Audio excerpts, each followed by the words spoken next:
am Chef Anita at WannaBee Chef, and welcome to my beautiful kitchen. It's kind of dark outside because it's already night, but I am gonna show you how to make sesame cauliflower. Most of us are used to sesame chicken, but tonight we're making sesame cauliflower. And what I have here is I have my oil heating up on the stove in my wok. I have like 2 tablespoons of oil in there. To that, first I'm going to cut up the shallots. So first things first out of the way, the shallot. And if you don't want to use shallot, this recipe, you could also use an onion. A small onion will be good. But I do like the flavor of shallots, which is like really a flavor a lot between, let's say, a scallion and a regular onion. So I do think that a shallot is very nice in taste, personally. But it's your choice because I know a lot of people don't buy shallots all the time. I do, but you could either use a shallot or you could use a regular onion. So here we are. My shallot is almost peeled. My last bit of the peel is giving me some trouble. Here we are. Oh, great. Perfect. Sometimes it just gives you a little bit of trouble. There we go. So just kind of give it a nice slice. You don't want it too thin. You don't want it too thick. Like a 1/4 inch slice. So it's not a very thin slice. And there we go. Shallot's done. I'm going to throw it into my hot oil. Okay? My oil is not really hot. I said hot, but I'm going to turn it up. Okay? Turned up my oil. My shallot's gone in the oil. In the meantime, I'm going to show you the next step. This is just my scallion that I'm cutting up for the garnish. If you have scallions, great. Use leeks if you have leeks, or forget about it. Don't worry. I love to say, don't do something if you don't have it. This is a regular green chili. Again, if you don't like chilies, skip this. Just going to cut up my green chili nice, and I like cutting up pretty when it's pretty when it's diagonal this way. So my green chili, there we go, nicely finely, like a thin slice. Do it whichever way you like. There's no specific ways.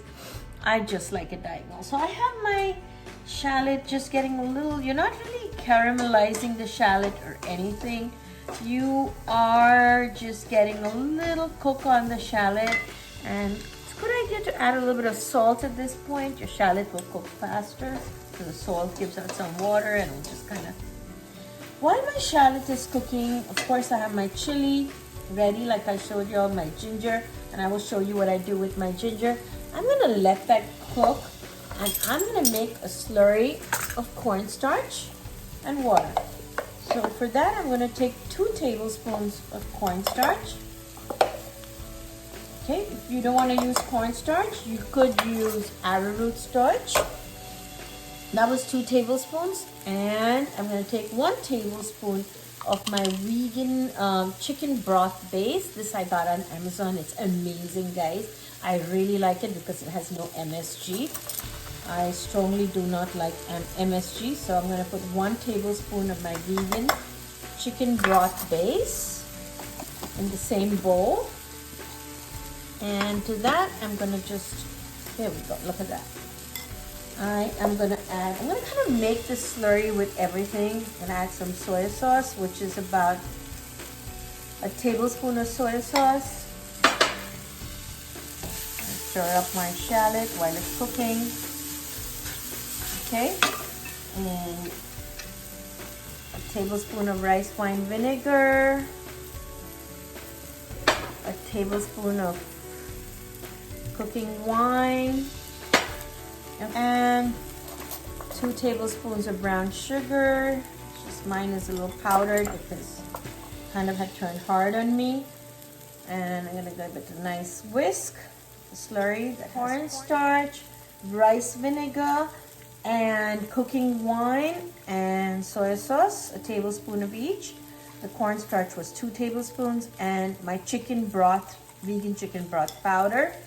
And I have 2 tablespoons of sesame seeds, which can go into the slurry. Kind of make it easy for yourself, okay? Added everything in this. So basically this is my nice and delicious this is what's going to give it all the taste, okay? So my onion is done, as you can see. It's not like just kind of cooked through. To this, I'm going to add ginger. And you guys must be thinking, why is she not peeling the ginger? Because ginger peel is really good for you. Actually, when you're trying to ferment any food, you really use something called ginger bug. And I'd love to do some fermentation classes one day, but I can teach you a lot about fermentation. But right now, I'll tell you that it's good to use. You just wash your ginger really well, which I did. And all you do is you add, I do it straight directly in the microplane into my pan, okay? This is about, I would say, a tablespoon of ginger, grated ginger. If you want to use ginger powder, go ahead. You want to use store-bought ginger paste, go ahead. Whatever works for you, okay? There's my 1 tablespoon of ginger. Now I'm gonna add, I have some chopped tomatoes. This was like 2 medium tomatoes chopped. Because remember, we're making like a sweet and sour sesame, right? Sesame cauliflower. So I'm gonna add, a lot of people will add ketchup, but I like to avoid the ketchup because I like my own natural ingredients. So this was chopped tomatoes. If you don't want to use chopped fresh tomatoes, you can use canned tomato sauce. So give it a moment to cook down. And pretty soon, this is your sauce. It's getting ready. And this is going to take about 5 minutes because if I was using a canned tomato sauce, it would be much faster. But let's give it 5 minutes to cook down. And I want to show you what's going to happen in 5 minutes, okay? So here we're back in 5 minutes. This is what the tomatoes will look like. You add a little bit of water, just like a 1/4 cup of water to cook down your tomatoes. So they look like a nice cooked tomato paste. Until now, all we have in it is the shallots and some salt and ginger, the ginger that I did, the grated ginger, and the chopped tomatoes. Okay, so to this, we're gonna add the main star, the cauliflower. Actually, I ended up getting some really pretty cauliflower today. They sell this very often at Trader Joe's.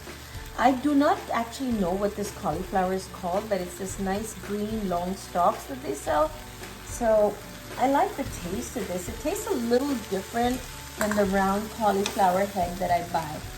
So here, my stove is right now on a high heat, and I'm just gonna stir it in with this tomato ginger mixture and let it stir fry for a couple of minutes so the cauliflower gets a nice stir fry flavor. As you can see, I have it on a high heat. Now guys, does this look pretty or what? The tomato and the light green cauliflower. And really, when you're making Asian food, you really don't need to overcook your food. It just kind of gives it a gentle stir fry is great. So to this, I'm going to add my salt now. So be careful how much salt you add, because remember in the slurry that we made, we added some soy sauce. Now, if you really don't want to use soy sauce, you could use tamari. It depends on your personal taste. I don't mind using soy sauce, but if you want to use, or you can use coconut amino also. That's just something personal.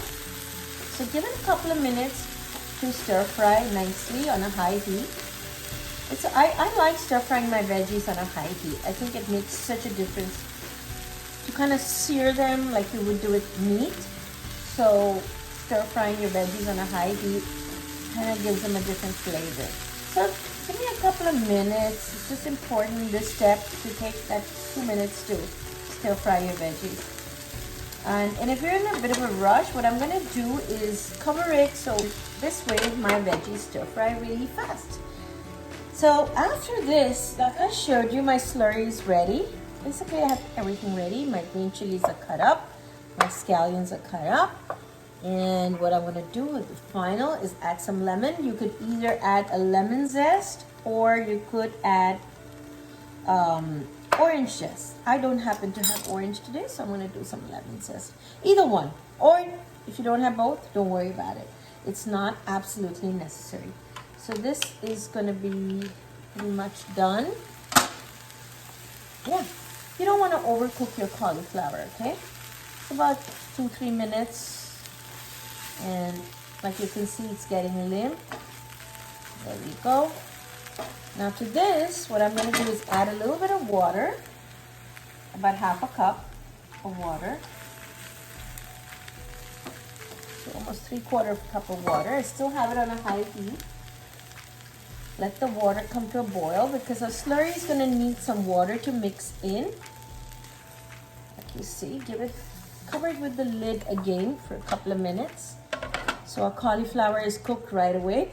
And you know, I really would love that you guys would subscribe to our channel. We have the link at the bottom, so please look at it. And we have some very interesting Mexican, Indian, Asian recipes, and we keep putting up new ones. It's my daughter and me. Our company is called WannaBee Chef. So here, your cauliflower is done now. Your water has come to a boil. Okay? I like to move everything to the side and let the water come to a nice boil. Once it comes to a nice boil, I will start adding my slurry. Okay? Always give it a final whisk because cornstarch tends to settle at the bottom. Just the nature of cornstarch. My water is boiling. I'm going to add this all in and just gently add it. See, I have some cornstarch at the bottom. Like I said, it tends to kind of get stuck at the bottom of your bowl. So that was all your flavors coming together. This would be a good time to check for salt. So this is your sesame cauliflower. A lot of people you can batter fry and make the same sauce, but I just don't like to do anything fried. So since I'm avoiding any fried food, perfect. I think it lacks a little bit of salt. I will add a little bit of salt. And that's it. It's ready, and I'm gonna add, green chilies. And I'm gonna add my scallions. And we're ready to go. We're ready to serve this. Oh, and I'm gonna add a dash of, like a teaspoon of sesame oil, which gives it a nice flavor. And like I told you guys, some lemon zest. Just microplane a little bit of lemon zest on top. And here we are, we're done. Perfect. Just a dash of lemon zest to give it that nice end flavor. And as you can see, I could bring it closer to the camera. This is done, ready to be served. You can serve it with some white rice or brown rice, either one. And it's perfect, ready to go straight to your dinner table. And you always want to serve this hot. Turn off the stove, check for salt. Perfect. Cauliflower is ready and ready to be served. So that was really quick, right? It's a very quick, easy dish. Most Asian food is really quick. You just need to have all your ingredients and it goes fast. So please look for us at the link below and look us up. And we have some great recipes coming your way all the time with Chef Anita at WannaBee Chef. Thank you.